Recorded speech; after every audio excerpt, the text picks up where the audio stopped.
aren't you like a Christian? I would make light of what God had done in my life throughout the years and in my childhood. I accepted Jesus. I was like, oh, well, Jesus, I accept you. And you pray those prayers when you're young and it's sweet. But I came to this realization of who am I that he would accept me.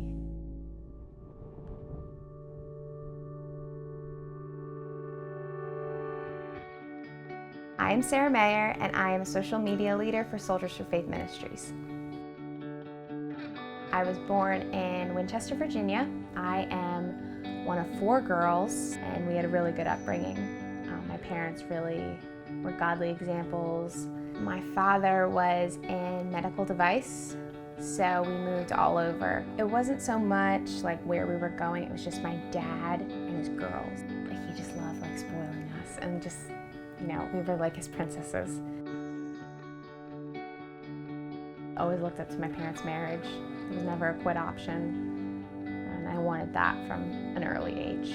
Me and my sisters were able to see that. My mother, she is the most beautiful woman I know, but she always taught us that like what you look like has nothing to do with, you know, people remember who you are as a person, how you treat other people. It was a really like beautiful upbringing. Just really taught us that the skies was the limit.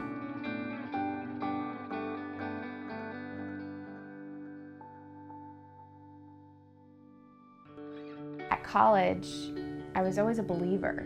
I was raised in it and I didn't know anything other than that. So I was really unhappy at school. You wouldn't know that. I was like always bubbly and always outgoing, but I was really, I wouldn't say suicidal, but I was just like, what is the point?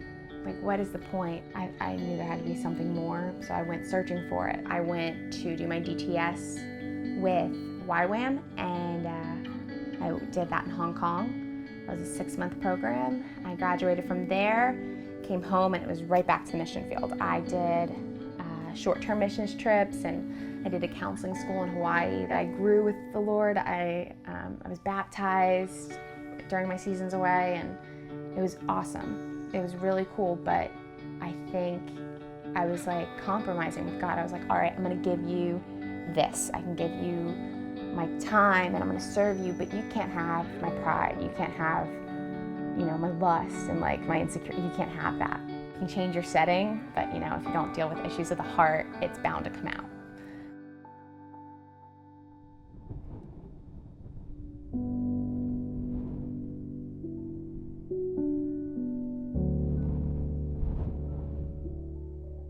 I'll never forget the first time I came home. I just got done preaching in China. Like, I was sharing the gospel and learning, and I sat with one of my best friends in a gazebo outside my parents' house. She was like, Sarah, how do you get God? I just froze.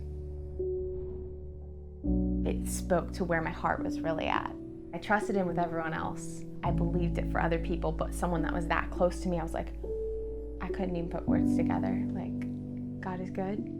Like, I didn't know how to share what he had done in my heart because I don't think he'd really broken down some of those walls.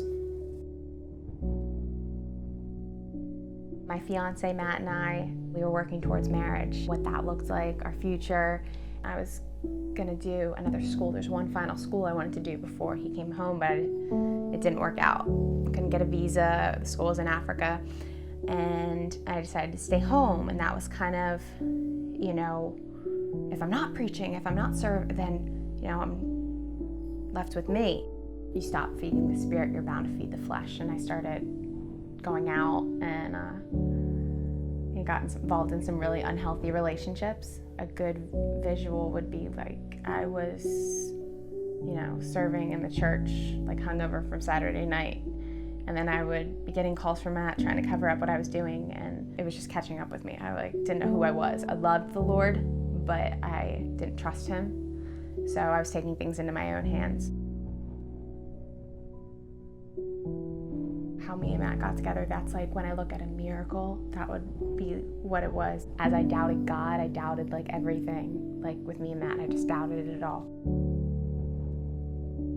Matt has been like the hands and feet of Jesus, just like loving me. Every morning since the day we got married, he would just like pray over me in bed. Like before I would even be awake, he would just get on his knees and pray for me. And I would just be like, stop, like, stop. felt like I was letting him into those places. I didn't think like if he knew everything that he would still love me. I was so afraid that he would leave me. And as I saw a consistency with Matt and just, there was nothing that he wasn't running. Like, he didn't run. I started to learn that God's heart was the same. Like, he wasn't angry with me. He just was waiting for me to, like, come home.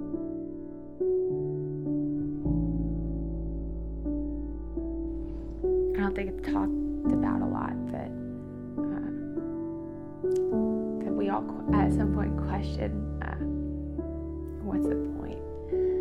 And, it's worth it to just like forget the past and move on. He's worth it.